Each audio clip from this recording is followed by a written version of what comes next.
What's up everyone, Soldier First Class here. In today's mission, I'm going to talk about why Yuffie and Vincent will no longer be optional in the Final Fantasy VII Remake. It's a question that gets asked a lot, but given the history of the voice acting era of Final Fantasy and the amount of fan favoritism they hold, it's safe to assume that these characters will no longer be optional. In the original Final Fantasy VII, Yuffie and Vincent were missable characters. Other than a connection to the events of the lore, missing them didn't lessen the experience of the main plot. For optional characters, they are some of the most popular and have been heavily featured in several of the compilation titles, Vincent especially, due to him receiving his very own title in the compilation. Vincent has deep roots in the lore of Final Fantasy VII due to his connection to events as far back as before Sephiroth was even born. Yuffie has been featured in not only Vincent's standalone title, but also in the events in Wutai during Crisis Core Final Fantasy VII, so it's safe to say that while optional in the original game, they won't play as small of a role in the remake. At one time during development of the original Final Fantasy VII, Nomura and team contemplated removing them altogether. Due to time constraints, the team didn't have the time to properly write them into the main scenario.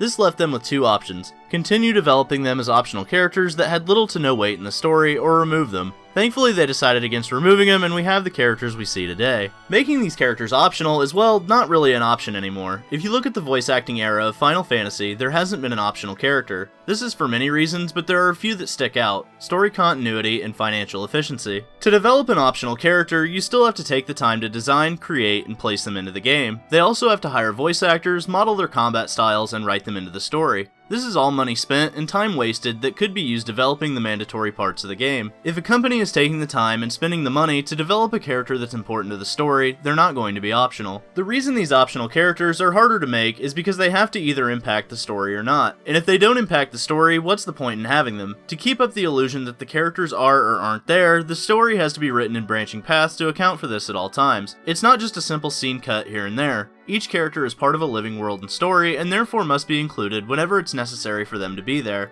This is harder to do in the voice acting era because if the character has something to say in that moment, they're likely there already. Storylines in Final Fantasy have established party compositions, and certain characters are meant to speak during certain scenarios. While we do see these branching dialogues in games like Mass Effect, the choices in that game affect the overall narrative. As far as we know, the Final Fantasy VII Remake will not take advantage of branching story paths. This isn't the era of text boxes with branching dialogue. While branching dialogue is confirmed to exist, its form is different from that of the text box era. Branching dialogue in the Final Fantasy VII Remake is more like choices, not actual dialogue based on who's there or not. In the original game, certain dialogue was presented in certain situations. When you raid the Shinra HQ and have to face off against Professor Hojo, if Vincent is present in the party, he'll have special dialogue between him and Hojo. Even guest characters, while rarely controllable, aren't optional because they have an impact on the story continuity. They're injected into the story segments they're important to. Core from Final Fantasy 15 is a great example. He's not in the game often, or even in the party often, but he serves his purpose as part of the supporting cast and part of the narrative. For Vincent, they could have the player hear noises coming from his room. This would cause the player to have to explore this room while also not changing the story. This makes him mandatory while not ruining the perception that a story change or one-off meeting would cause. You'd still feel happy with the end result, allowing you to play as the red-caped fan favorite.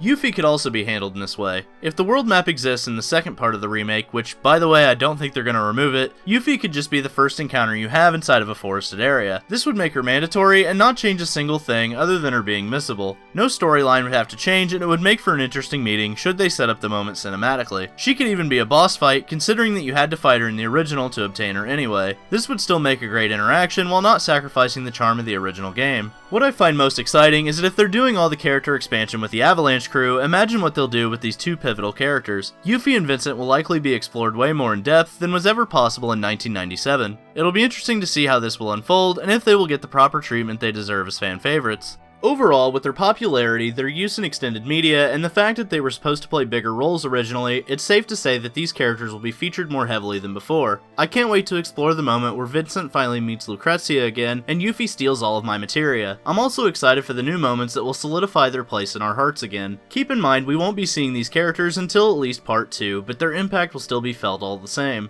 So what do you think, soldiers? Will they be mandatory or remain optional? Thanks for watching, and don't forget to omnislash that like button. Let me know in the comments section below if you think these characters will be mandatory. Subscribe to the channel, and ring that notification bell to join the ranks of Soldier today. And for all the latest Final Fantasy VII Remake news, rumors, and trailers, I'm Soldier First Class, and I'm on to the next mission.